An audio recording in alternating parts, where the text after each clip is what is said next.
guys, welcome back with another video on Deadly Debaters. And today we'll be debating, it's still a debate, but we're going to be doing our Premier League all-time XI. But there is one rule, one club, one country. If you're a bit confused by that, if I chose Didier Drogba, I'm not allowed to choose Frank Lampard as they both played for Chelsea. If I choose, Wayne Rooney, I'm not allowed to do David Seaman because they are the same country. So we hope you understand it, but let's get straight to it. We'll do position by position, and I'm starting with the Bolton Wanderer legend, the Finnish international Jääskeläinen. He was a key part in Bolton's times in the Premier League, keeping them up every year with fantastic saves. In total in the Premier League, 110 clean sheets, a very good stat, and I think he is in my team. I've gone for the Leeds goalkeeper. He's won the Champions League with them, and he goes by the name of Lukic. Takes every box off for me. A Champions League winner, made some brilliant saves to get them there, and that's why I'm choosing him. Okay, for mine, I've gone for a goalkeeper that you may not know, Thomas Sorensen. He has 364 appearances, 107 clean sheets for Sunderland, Aston Villa and Stoke, and I think he deserves to be in this team because, well, he's Danish and he's got over 100 clean sheets. So, yeah, let's move on to the left back or centre back, whatever your formation is. We'll go left back, and I'm going with, it's a risky one because this player has played for two teams, one later on in his career. The Argentinian, who is a Manchester City legend, won the league with them, Pablo Zabaleta, who's had a really good career. You know, you probably all know him as he's played in the modern day. I think he didn't have the best of times at West Ham, but Man City was a legend, a really solid left back, is in my team. Ethan. I've gone for a three at the back, and my first centre back is Virgil van Dijk. I did not leave him out there. We can change Liverpool around. Yeah, mine. I'm going for three at the back, and I'm going with Vincent Kompany, the Manchester City legend. I mean, that goal against Leicester won the league, I guess. So absolutely amazing. Anyway, now we move on. For me, a centre back. For you, your second centre back.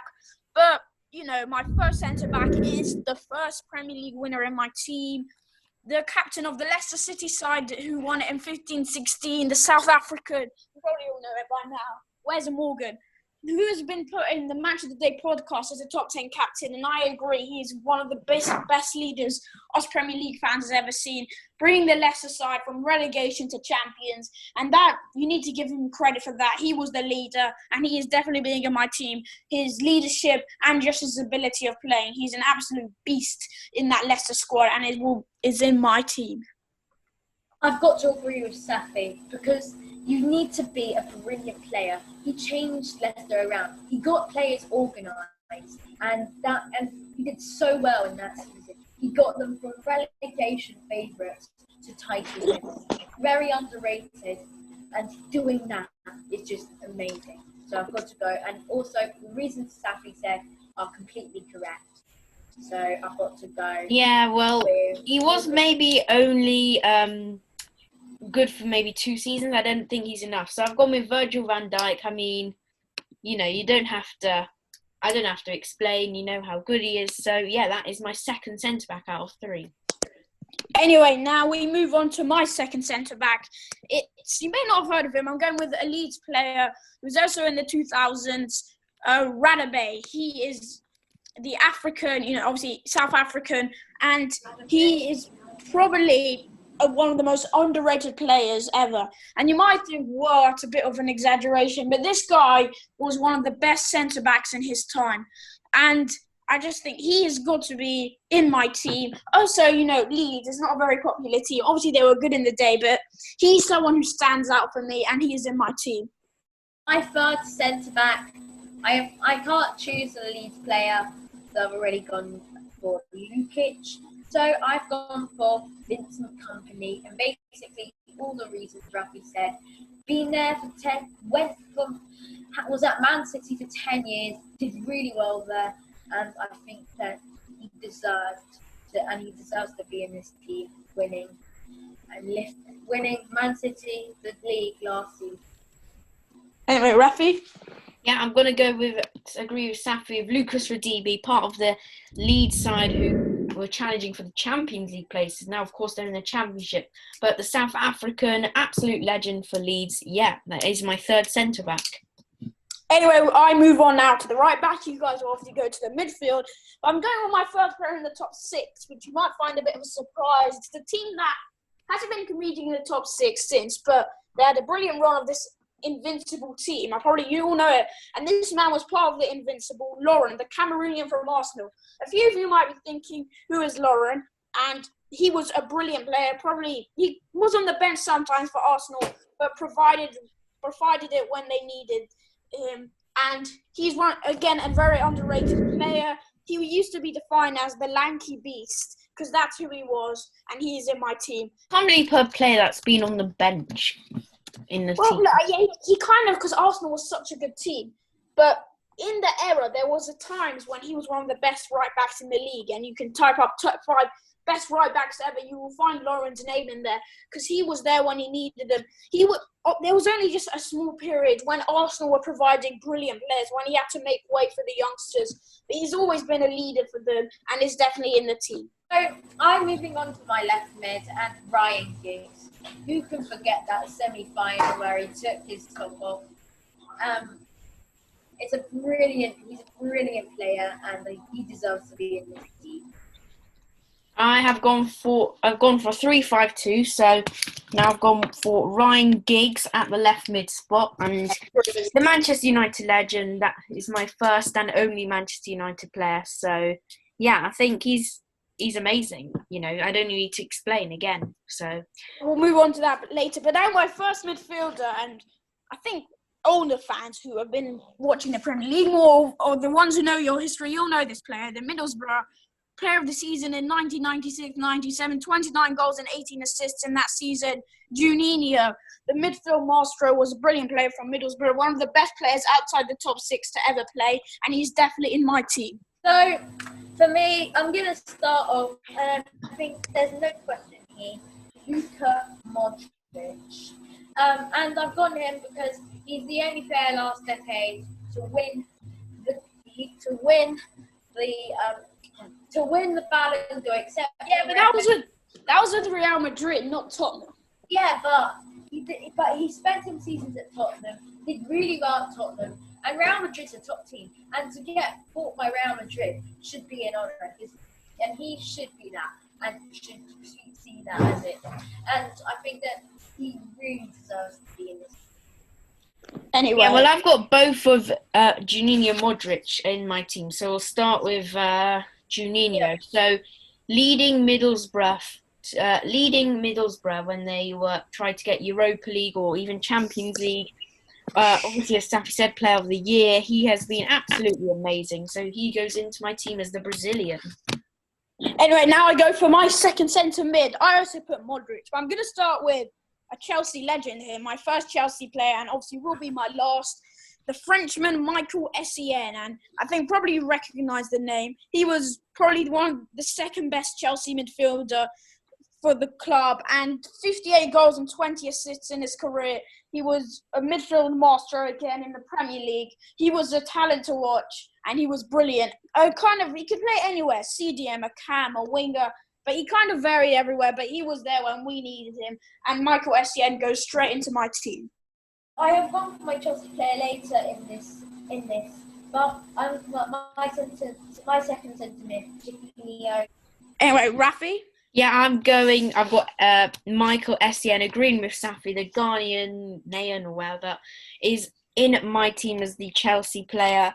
And I think, he was absolutely brilliant, a figurehead for African football. Yeah.